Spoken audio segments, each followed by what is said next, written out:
Hello, and welcome to our session on student partnerships within a Center for Teaching and Learning. Specifically, we'll be looking at how student partnerships can help to break down traditional hierarchies, and we'll share some implications for practice. Hi, I'm Elizabeth Ismail. I'm a PhD candidate in argumentation studies, and I'm one of the coordinators of the GATA network at the University of Windsor. I'm Laura Chittle, a recent PhD graduate from kinesiology, and I'm currently working as a learning specialist within the Center for Teaching and Learning here at the University of Windsor. Hi, everyone. My name is Jade Roy, and I'm a student researcher at Western University, and I recently graduated from the Bachelor of Education program at this institution. I'm currently an occasional teacher within the Thames Valley District School Board. My research focuses on student partnerships, teacher candidates, maker education, and mathematics. And I began working on this current project on student partnerships while completing my Bachelor of Arts in Political Science at the University of Windsor. Hello, I'm Erika Kustra, Director of the Center for Teaching and Learning and Associate Professor in the Department of Psychology at the University of Windsor. We had not formally used the Students as Partners model at our center, but it was consistent with our philosophy. In discussions, we wondered whether our past students would conceive of themselves as partners.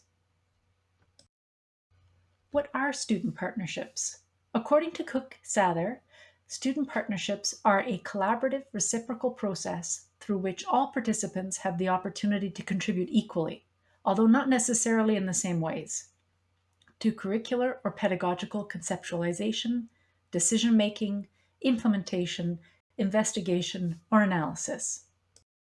These partnerships have been shown to encourage dialogue and reflection, and they provide students with an opportunity to use their voices, challenge structures, and disrupt power dynamics. When founded on mutual respect, reciprocity, and responsibility, student partnerships can benefit both students and staff. There are several different forms that student partnerships can take. For instance, students with students, staff, administrators, and industry members. The purpose of our study was to interview current and former student CTL employees to determine if students perceived themselves as partners, even though they were not formally identified as such. Also, whether students were able to develop and strengthen any skills, and if these skills were transferable into other avenues of their professional and personal lives. We also looked at the potential benefits of student partnerships, what challenges students experienced in their various roles, and the lessons learned that might be relevant to others interested in developing student partnerships in their own work. The research took place at the University of Windsor in Ontario, Canada. As authors of the study, we consisted of an undergraduate student, 2 graduate students, and the director of the Center for Teaching and Learning, myself, thereby modeling the partnership that we hope to encourage within CTLs. The Center for Teaching and Learning began to hire students to support academic development initiatives back in 2007. When the center began employing students, the concept of students as partners was less well known in Canada, and the relationships with students were not articulated in a partnership model. Our initial intent was to recruit students to help contribute to the work of the center while also gaining insight to student perspectives and supporting student development. Awareness of the concept of the model of students as partners was introduced to our institution approximately 2015, but not formally developed at that time. There was no articulation of a partnership nor explicit intent to drive cultural change or radical practice.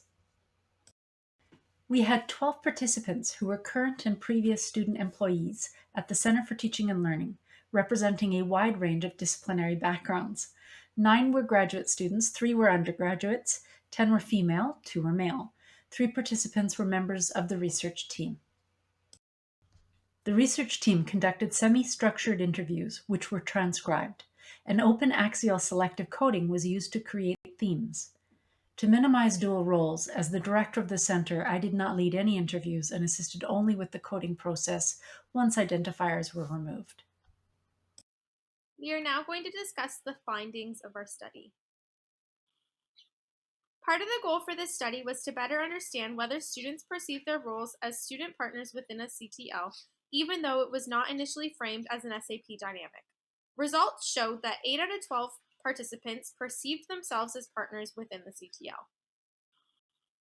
Participants who viewed themselves as partners emphasized the importance of feeling as though their voice was heard and opinions mattered, which is consistent with other SAP literature. Here's a quote from one of our participants. I absolutely have always felt like a partner. One of the most unique things about working there and being a student employee is that I have always felt like my voice was heard and that it mattered, which made me feel really good about myself. Similarly, another participant described experiencing mentorship and guidance throughout their time at the CTL, which facilitated their confidence in expressing their ideas. Participant 5 stated, there was a lot of mentorship and a lot of guidance. Those that I worked with in the CTL treated me like an equal and accepted my ideas, knowledge, and skills. So I think that was really helpful in gaining that confidence.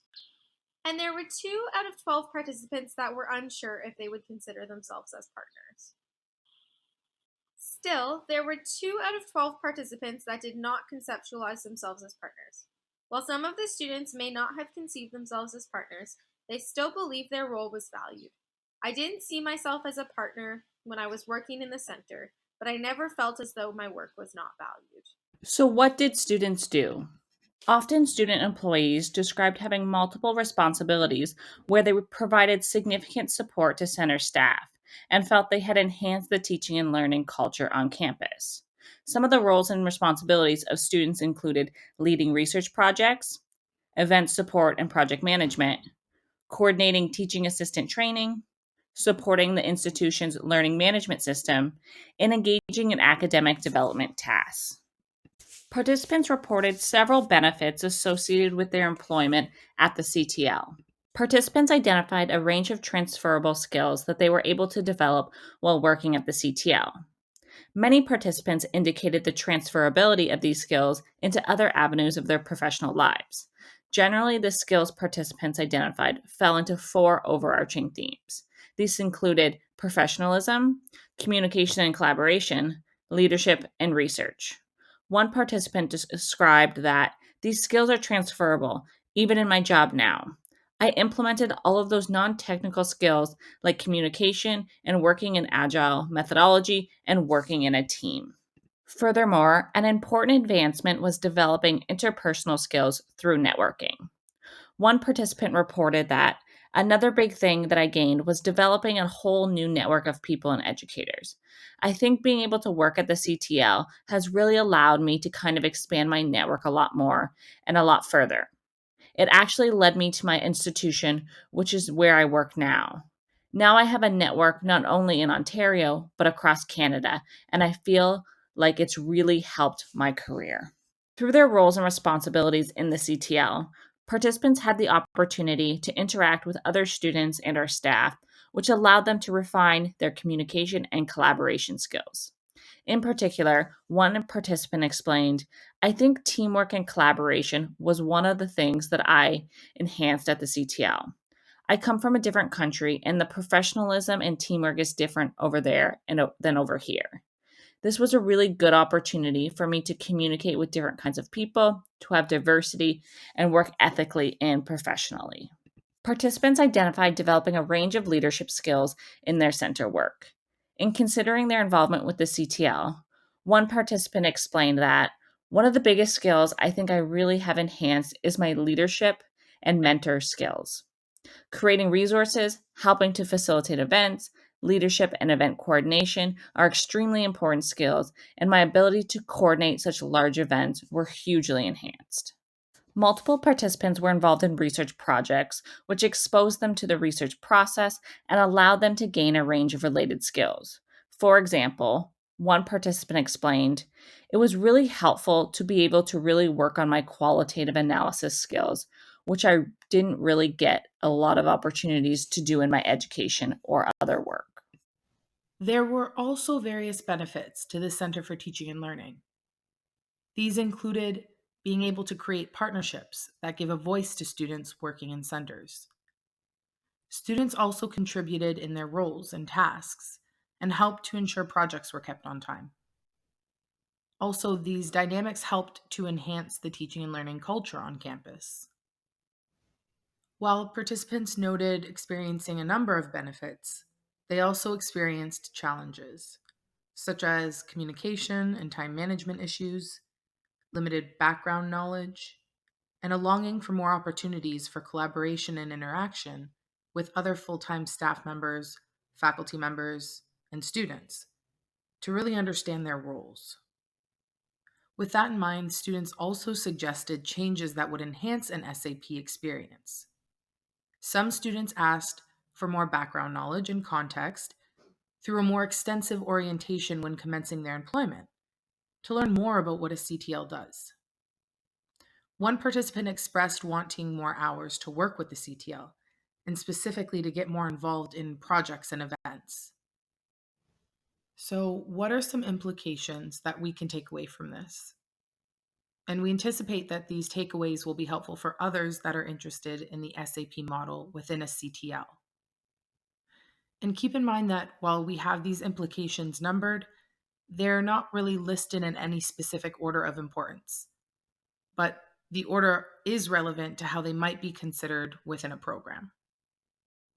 In order to get the most out of a student partnership, it may be key to clearly articulate the SAP model during the hiring, orientation, and throughout students' terms of employment.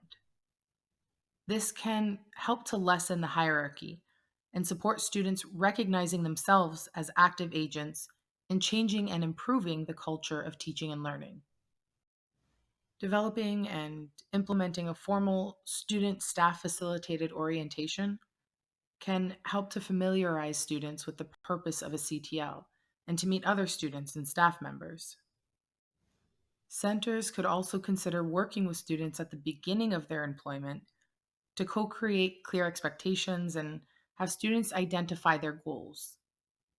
Following this could be an ongoing discussion through, for instance, bi weekly meetings to reflect on their progress and to identify tasks and projects that could help students achieve their goals.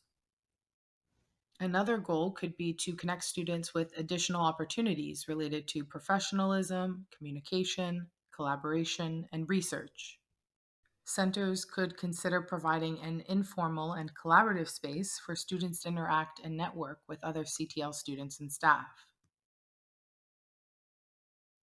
One of the key takeaways of this research is the importance of hiring students earlier in their academic careers, where possible, to allow longer relationships with the CTL. This will expose students to ongoing opportunities and allow for them to get more deeply involved in center projects. Maintaining long-term connections can also be a key factor in enhancing the SAP experience. When feasible, it could be helpful to encourage students to stay connected with the center by inviting them to workshops and events. Or centers might encourage students to stay involved through volunteering, or by providing ongoing formal or informal mentorship to students. And finally, the conclusion of partnerships and contributions made by the student can be recognized through a letter of acknowledgement to supplement final farewells. Perhaps centers might even consider a celebration for students at the end of the term. Given that our findings suggest that student partnerships can be achieved without formalizing such relationships, and that the benefits are similar to those in formalized SAP models, this study offers an example that other institutions can refer to if formalized partnership programs are not possible in their contexts. Future research should explore student experiences at other centers to see if their responses are consistent across different institutional contexts. In our study, the focus was the students' perceptions of their experiences. Next, it would be interesting to interview the staff of centers in addition to students to find synergies and gaps in perceptions. For those of you who are interested in looking farther into the literature that was used to inform our study, here is a list of references. Thank you for taking the time to review our session. We hope you've gained some insight into student partnerships and centers for teaching and learning.